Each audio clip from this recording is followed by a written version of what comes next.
चितळे बंधू.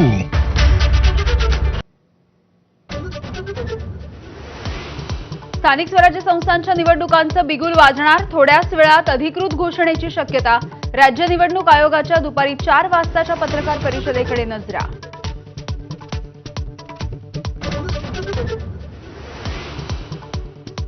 मतदार यादीच्या विरोधातील 4ही याचिका मुंबई हायकोर्टाकडून निकाली.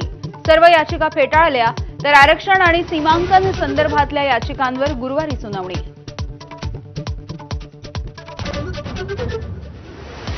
पार्थ पवारांच्या नंतर आता अजित पवार यांचे धाकटे चिरंजीव जय पवारही निवडणुकीच्या रिंगणात उतरण्याची चर्चा. बारामती नगर परिषदेमध्ये नगराध्यक्ष पदाची निवडणूक लढवण्याची शक्यता.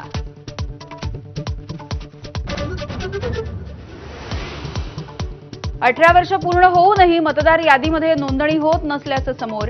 माहीमच्या तरुणीची हायकोर्टात धाव. 2 ऑक्टोबर 2024 नंतर वयाची अट पूर्ण केलेल्यांच्या नोंदणीमध्ये अडचणी.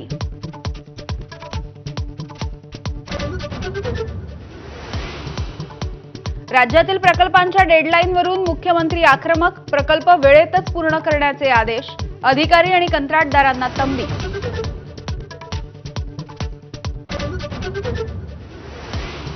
अतिवृष्टीग्रस्त भागातल्या पाहणीसाठी केंद्रीय पथकाला अखेर मुहूर्त सापडला. राज्यभरामध्ये 68 लाख हेक्टरपेक्षा अधिक क्षेत्र बाधित.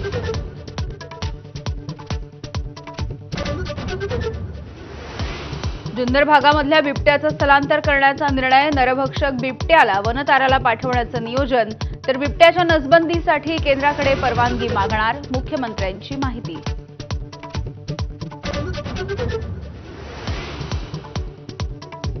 संभाजीनगरच्या गतिमंद विद्यार्थ्यांच्या मारहाणीच्या प्रकरणी 6 जणांचं निलंबन. शिक्षक, केअरटेकर आणि कर्मचाऱ्यांचा समावेश. प्रकरण दाबण्याचा प्रयत्न केल्याचाही आरोप.